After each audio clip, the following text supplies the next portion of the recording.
Hello दोस्तों, कैसे हैं आप लोग। हम लोग देख रहे हैं भारतीय न्याय संहिता और आज का हमारा टॉपिक है एक्सीडेंट।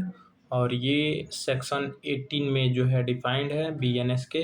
ठीक है, तो आप लोग यहाँ लिख लीजिएगा सेक्शन 18 ऑफ बीएनएस। ठीक है, आगे बढ़ते हैं। सबसे पहले इंट्रोडक्शन नोट कर दें क्या हम भी इसमें। चलिए हम भी लिख देते हैं सेक्शन 18। ठीक,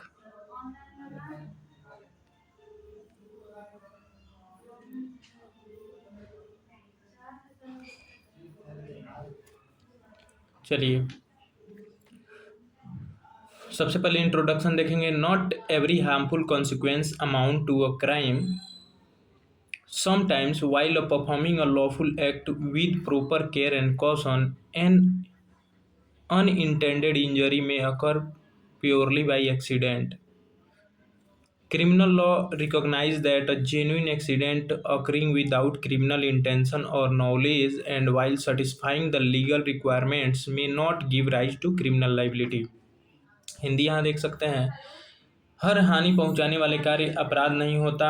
कभी कभी कोई व्यक्ति एक वैध कार्य उचित सावधानी एवं सतर्कता के साथ करता है, लेकिन अनजाने में दुर्घटना हो जाती है।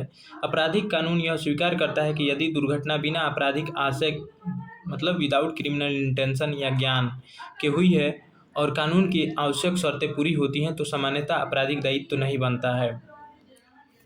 Meaning of accident. एक्सीडेंट का मीनिंग क्या है? तो अगर आप सेक्शन 18 पढ़ेंगे तो उसमें लिखा है nothing is an offence which is done by accident और misfortune and without any criminal intention or knowledge in the doing of a lawful act in a lawful manner with a lawful means and with a proper care and caution। मतलब कोई भी ऐसा कार्य अपराध में नहीं आएगा यदि वो एक्सीडेंट या मिसफॉर्च्यून से किया गया है, लेकिन उसके कुछ ग्राउंड्स फुलफिल होने चाहिए। कौन कौन से ग्राउंड्स होने चाहिए फुलफिल? तो वो विदाउट क्रिमिनल इंटेंशन होना चाहिए। ठीक है, यहाँ पे देख सकते हैं विदाउट क्रिमिनल इंटेंशन होना चाहिए और वो लॉफुल एक्ट होना चाहिए। ठीक है, without criminal intention or knowledge होना चाहिए। ठीक है, प्रॉपर केयर एंड कॉशन में होना चाहिए। ठीक है, और लीगल रिक्वायरमेंट्स फुलफिल होना चाहिए। ठीक है, तो वो क्या हो जाएगा, एक्सीडेंट में आएगा और उसमें वो ऑफेंस में नहीं आएगा। ठीक है, जैसे कि एक एग्जांपल है कि A is at a work with a head check, है ना। मतलब ए एक कुल्हाड़ी से काम कर रहा होता है। द हेड फ्लाइज, और उसका जो कुल्हाड़ी का जो फल होता है मतलब जो हेड होता है जिससे लकड़ी को काटा जाता है वो निकल जाता है। Flies of and kills a man who is standing by, और एक व्यक्ति की मृत्यु हो जाती है। वो छटक कर लग जाता है और वो एक व्यक्ति की मृत्यु हो जाती है जो वहाँ खड़ा होता है। Here if there was no one to proper caution on the part of A, his act is causable and not an offense। तो वहाँ पे उसकी कोई लाइबिलिटी नहीं बनती है, वो इसमें डिफेंस ले सकता है। ठीक है, दुर्घटना वह अनजानी और अप्रत्याशित घटना है जो किसी वैध कार्य के दौरान बिना आपराधिक आशय या ज्ञान के तथा उचित सावधानी बरतते हुए घटित हो और जहाँ कानून की सभी आवश्यक शर्तें पूरी हों। इसेंशियल इंग्रेडिएंट्स क्या है एक्सीडेंट का? For the protection relating to accident the following condition are generally important. कौन कौन सा कंडीशन फुलफिल होना चाहिए? एक्ट मस्ट बी लॉफुल होना चाहिए, act must be lawful. Criminal intention नहीं होना चाहिए। ठीक है, क्रिमिनल नॉलेज नहीं होना चाहिए। प्रॉपर केयर और कॉशन में वो कार्य एक्सरसाइज किया गया हो। ठीक है, और इंजरी और हार्म मस्ट बी एक्सीडेंटल, और जो इंजरी और हार्म हुई है वो एक्सीडेंट के थ्रू हुई है मतलब अनजाने में। The applicable legal requirements must be fulfil satisfied, जो भी लीगल रिक्वायरमेंट्स है वो फुलफिल होना चाहिए, सेटिस्फाई होना चाहिए। ठीक है, यहाँ पे आप लोग हिंदी देख सकते हैं इसका। हम आगे बढ़ते हैं। Why is accident a general exception? क्यों एक्सीडेंट एक जनरल एक्सेप्शन है उसके बारे में यहाँ है कि the law does not punish a person merely because harm has caused occurred।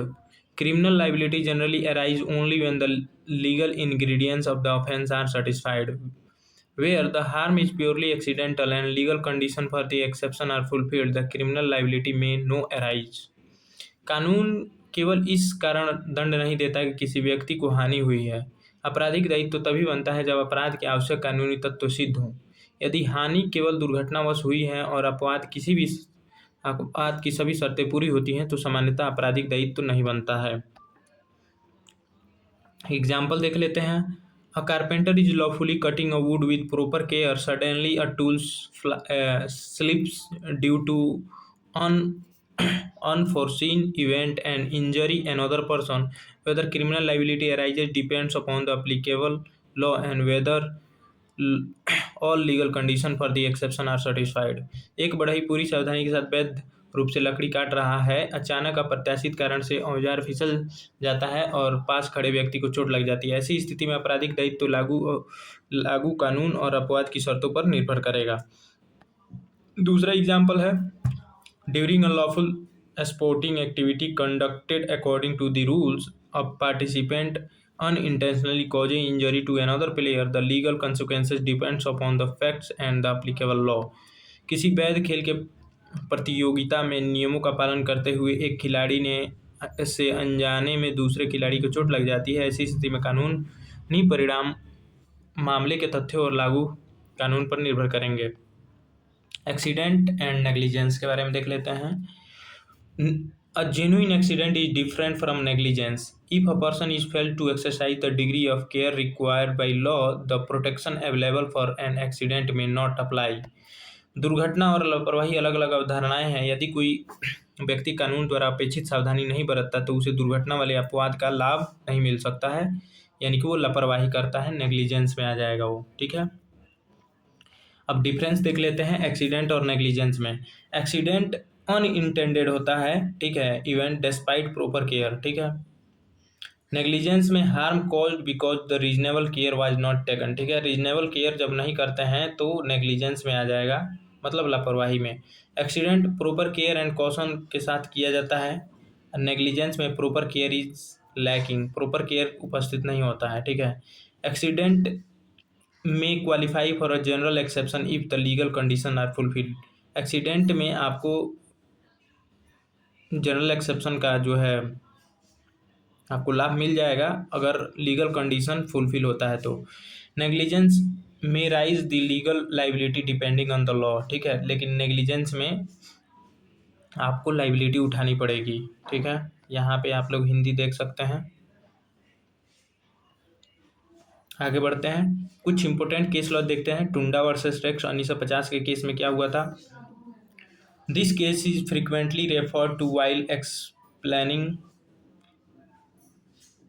explaining that where an act is genuinely accidental and the legal requirements are satisfied, criminal liability may not arise. यह निर्णय प्रायः इस सिद्धांत को समझाने के लिए उद्धृत किया जाता है कि यदि घटना वास्तव में दुर्घटनावश हुई है और कानून की आवश्यक शर्तें पूरी हों तो सामान्यतः आपराधिक दायित्व नहीं बनता है। ये बोला गया था टुंडा वर्सेस रेक्स में।